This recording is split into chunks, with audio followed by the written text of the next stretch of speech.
Peu importe le ministre qui venait prêcher ici, il doit respecter ces 3 règles.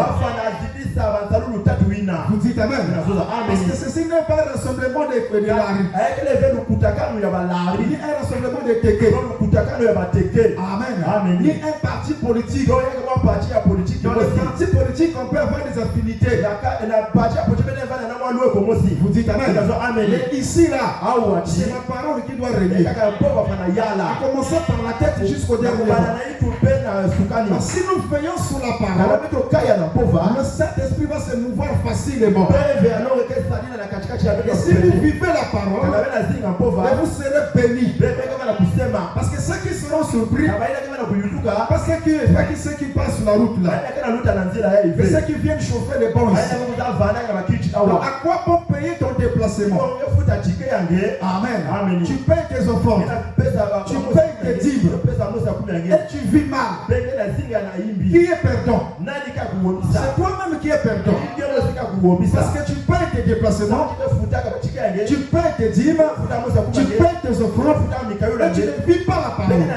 Donc même pour toi rester dans le monde, que de venir chauffer les bons ici. On va dire que quand les malades ne sont pas guéris, c'est à cause de la mauvaise vie de souillure. Vous dites Amen. Un chrétien doit vivre dans la sainteté. Ce n'est pas facile dans la chair, mais par la prière c'est possible. Parce que tout est possible dans celui qui croit. Donc vivons le message. Vous dites Amen. Vivons la parole. Il est plus tard que nous le pensons. Au ciel il n'y a pas de négociation. Et je suis le fils du pasteur, je suis le fils du prophète, je suis le fils du président. Il n'y a pas. Amen. Là-bas c'est la parole qui doit rentrer. La parole ou rien. Amen. Donc ici c'est pas un rassemblement pour nous. Mais ici c'est le rassemblement de la parole. Le rassemblement chrétien. Amen. C'est notre lieu de refuge. C'est l'endroit où nous venons recevoir la parole. Et devenir la parole. Amen. Vous dites Amen. Alors, nous sommes dans la parole faite chair. Nous avons dit que la parole a 2 sens. Amen. La parole a 2 sens. Nous avons ici la parole. Nous avons dit que la parole est une paix. La parole est une sémence. La parole est une nourriture. L'homme ne vivra pas de pain seulement, mais de toute parole qui sort de la bouche de Dieu. C'est une nourriture spirituelle. Et la parole est une sémence. Donc cette parole a 2 sens. Il y a le sens qu'on appelle la parole créatrice. Une parole créatrice. 2 points, ce qu'on appelle la parole parlée. Et il y a la parole qu'on appelle révélation. Révélation. Et cette parole comme révélation, c'est cette parole qui vient au prophète. Je ne fais rien sans avoir révélé ce secret à ses serviteurs. Vous dites Amen. L'Éternel a pensé. Le prophète a parlé. Et nous avons dit Amen. Cette parole qui vient au prophète doit être une révélation. Amen. Voilà pourquoi Christ est révélé. Christ est révélé dans sa propre parole. Je me fais comprendre. Et la parole créatrice, c'est cette parole par laquelle Dieu a créé le monde. Amen. Au commencement, Dieu créa le ciel et la terre. C'était la parole parlée. C'était la parole créatrice. Je me fais comprendre. Ici, il y a la parole comme révélation. C'est celle-là qui vient au prophète. Elle ne vient pas au ministre. ministre. Elle vient au prédicateur. Elle vient au prophète. Amen. Amen. Et cette parole créatrice, qu'on appelle la parole parlée, qui est la sémence originelle.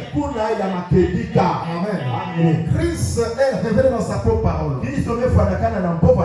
Paragraphe 112. Prêché le 22 août 1965. La voix de Dieu. Paragraphe 112. Maintenant, voilà pourquoi le prophète fixait continuellement son attention sur ce que Dieu avait dit, non sur ce que les hommes pensaient, sur ce que les peuples pensaient, sur ce que l'église pensait, sur ce que le royaume pensait, mais sur ce que Dieu pensait. Il ne faisait que traduire les pensées de Dieu en parole. Parce qu'une parole est une pensée qui a été exprimée. Alors vous saisissez à présent, la parole est une pensée exprimée. La parole est une pensée exprimée. Le prophète attendait donc les pensées de Dieu. Et quand Dieu lui faisait quoi? Lui révélait ses pensées. Cette parole qui vient au prophète, c'est la parole qu'on appelle révélation. Et quand Dieu lui révélait ses pensées, il exprimait cela en parole. Ainsi dit le Seigneur. Amen. Voyez-vous, non pas ainsi dit je, moi le prophète, mais ainsi dit le Seigneur. Voyez-vous, très bien. Amen. Donc la parole vient toujours au prophète. Le conflit entre Dieu et Satan, la foi de Dieu, le 31 mai 1962. Conflit entre Dieu et Satan. Le paragraphe 60 et 66.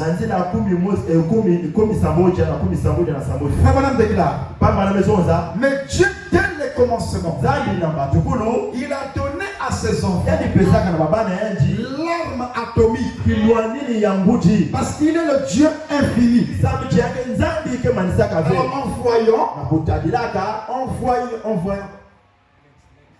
Montre. Et alors, en voyant qu'il aurait un conflit, il y aurait une bataille, Dieu a équipé ses enfants avec les munitions qu'il fallait, le moyen d'attaque qu'il fallait. Il les a pourvus de tout ce qu'il leur fallait pour leur permettre de parcourir tout le chemin de l'Éden jusqu'à l'enlèvement. Qu'est-ce que c'était? La parole. La parole. Voilà ce qui fait Satan. La parole. C'est ce qui le vaincra n'importe où.